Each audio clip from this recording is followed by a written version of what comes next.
बातें वो जो दीवारों पर लिखी गई, बातें वो जो दीवारों पर लिखी गई, यादें वो जो लोगों ने पीछे छोड़ दी। शहर दर शहर यूं बदला इंसान का चेहरा, शहर दर शहर यूं बदला इंसान का चेहरा। न आया नजर वो, ना परछाई नजर आई उसकी। कुछ कहानियां जो सफ़र से जुड़ती हैं, एक ऐसा सफ़र जो एक साथ न जाने कितने किस्से अपने भीतर छुपाए हैं,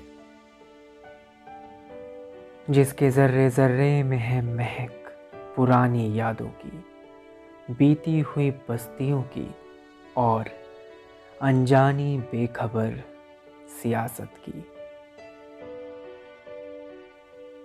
ये है सफ़र है दिल्ली। मुगल सम्राट हुमायूं का मकबरा निजामुद्दीन दरगाह के सामने ठीक पुराने किले के पास मथुरा रोड नई दिल्ली में स्थित है। हुमायूं का मकबरा मुगल सम्राट हुमायूं की कब्र है। यह मकबरा हुमायूं की वरिष्ठ विधवा बेगा बेगम द्वारा बनाया गया। हुमायूं की मौत के 9 साल बाद साल 1565 में इस भव्य मकबरे में चारों तरफ दीवारों के बाड़ों के बीच हुमायूं के कब्र के अलावा बेगम हामिदा बानो और सम्राट शाहजहां के ज्येष्ठ पुत्र दारा शिकाहो और कई उत्तरदायी मुगल साम्राज्यों की कब्रें बनी हुई हैं। यह ऐतिहासिक स्मारक हुमायूं की रानी हमीदा बेगम बानो ने बनवाया था। ऐसा माना जाता है कि इस मकबरे की संकल्पना उन्होंने ही तैयार की थी। इस स्मारक की भव्यता यहाँ आने पर 2 मंजिला प्रवेश द्वार के अंदर प्रवेश करते ही एक विशिष्ट रूप में नजर आती है। यहाँ की ऊंची ऊंची छल्लीदार दीवारें, चौकोर उद्यान 4 बड़े बड़े वर्ग किलोमीटर में फैले हुए हैं, जिसके बीच पानी की नहर बहती है। मुगल शासक बहादुर शाह जफर ने 1857 में स्वतंत्रता के प्रथम संग्राम के दौरान इस मकबरे का आश्रय लिया था। वहीं बात करें तो मुगल राजवंश के अनेकों शासकों को इस मकबरे के भीतर दफन किया गया है। हुमायूं के मकबरे में स्थित संपूर्ण गुंबद एक पूर्ण अर्धगोलाकार है, जो मुगल वास्तुकला की खास विशेषता को दर्शाता है। इस मकबरे की संरचना लाल बालू और लाल पत्थर और सफ़ेद संगमरमर के पत्थर से बनाया गया है। आपको बता दें, यूनेस्को ने इस भव्य मास्टरपीस को विश्व धरोहर में भी शामिल किया है।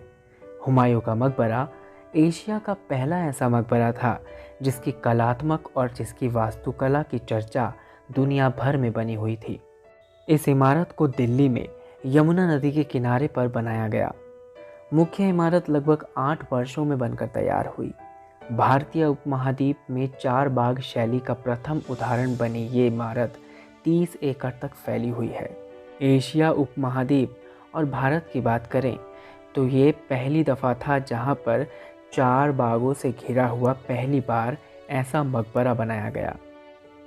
ये मकबरा मुगलों द्वारा इससे पूर्व निर्मित हुमायूं के पिता बाबर के बाकुल स्थित मकबरे बाग-ए-बाबर से एकदम भिन्न था। बाबर के साथ ही सम्राटों को बाग में बने मकबरों में दफन कराने की परंपरा आरंभ हुई थी। अपने पूर्वज तैमूर लंग के समरकंद उज्बेकिस्तान में बने मकबरे पर आधारित ये इमारत मुगल स्थापत्य के मकबरों की प्रेरणा बनी। ये स्थापत्य अपने चरम पर ताजमहल तक गई, जिसके तर्ज पर ताजमहल की नींव रखी गई। यमुना नदी के किनारे मकबरे के लिए इस स्थान का चुनाव इसकी हजरत निजामुद्दीन दरगाह से निकटता के कारण किया गया। संत निजामुद्दीन दिल्ली के प्रसिद्ध सूफी संत हुआ करते थे। इनका तत्कालीन स्थान भी मकबरे के स्थान से उत्तर पूर्व दिशा में निकट ही चिल्ला निजामुद्दीन औलिया में स्थित था। हुमायूं के मकबरे को अलग अलग नामों से जाना जाता है। हुमायूं के मकबरे को हुमायूं का मकबरा इसलिए कहा जाता है क्योंकि यहाँ पर हुमायूं की कब्र मौजूद है। इसके साथ ही 4 बागी शैली में भी इसको पुकारा जाता है। 4 बड़े बड़े आकार के बागों से घिरा हुआ पारसी शैली के बगीचों के रूप में इसे जाना जाता है, जो पूरे दक्षिण एशिया में अपने प्रकार का पहला मकबरा है। साथ ही आपको बता दें, इसको नाई का मकबरा भी कहा जाता है। 4 दीवारों के अंदर नाई का गुंबद नामक एक मकबरा है, जो कि एक शाही नाई की कब्र है। हालांकि इस पर किसी का नाम नहीं खुदा, लेकिन इसको नाई का मकबरा कहा जाता है। समय के साथ साथ इसकी इमारतें बूढ़ी ज़रूर हो रही हैं, लेकिन इसके किस्से और भी गहरे। हुमायूं का मकबरा मुगल वास्तुकला की एक ऐसी संरचना जो एशिया महाद्वीप में पहली दफ़ा बनाई गई एक अद्भुत और नायाब रचना थी, जिसकी तर्ज पर अन्य मकबरों को बनाया गया, जिसकी दीवारों पर लिखी हैं हज़ारों कुर्बानियाँ, ऐसी कुर्बानियाँ जिनकी कहानियाँ आज तक गाई जाती हैं, सुनाई जाती हैं, जिसके ज़र्रे ज़र्रे से उसके राजा और उसकी रानियों की महक आज भी आती है।